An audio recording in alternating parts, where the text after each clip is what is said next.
মৃত্যুর ফেরেশতা আজরাইলের সাথে দেখা হয়ে গেল, আপনি মারা গেলেন।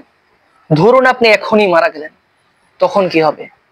আপনার দামি মোবাইল, শখের বাইক, দামি জিনিসপত্র, সোনার গহনা, আপনার যে প্রিয় জিনিসগুলো আছে সবই পড়ে থাকবে। আরামের বিছানা ছেড়ে আপনাকে একটা অন্ধকার কবরে দাফন করে দেওয়া হবে।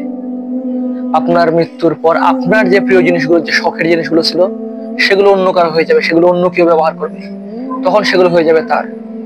সে মারা যাওয়ার পর সেগুলো আবার অন্য কারো। নিজের বলতে থাকবে শুধু আপনার আমল, যতটুকু আপনি করেছেন। আপনি যে আবার আমল করে আমলের পরিমাণ বাড়াবেন, এই রাস্তাটাও বন্ধ। আপনি যতটুকু আমল করেছেন ততটুকু আমল নিয়েই আপনাকে আল্লাহর সামনে দাঁড়াতে হবে।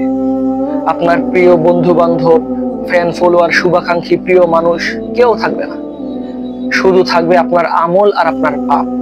আপনার আমলের পরিমাণ নির্ধারণ করবে যে আপনি আল্লাহকে কতটা খুশি করতে পেরেছেন, আর আপনার পাপের পরিমাণ নির্ধারণ করবে যে আপনি নিজের প্রতি কতটা জুলুম করেছেন, যার পরিণামে আপনার আজ এই দশা।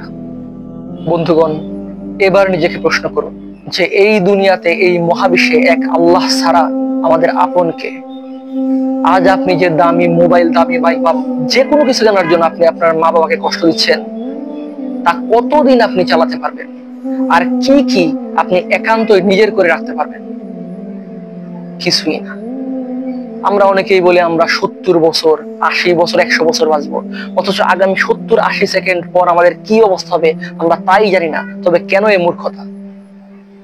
আপনার মৃত্যুর পর যখন আপনার জিনিসটাকে যদি কেউ বলে যে এখন থেকে আমি এটির মালিক, এটি এখন থেকে আমার, তবে কি আপনি বোকা নন যে আপনি এটি অর্জনের জন্য আল্লাহকে অসন্তুষ্ট করেছেন?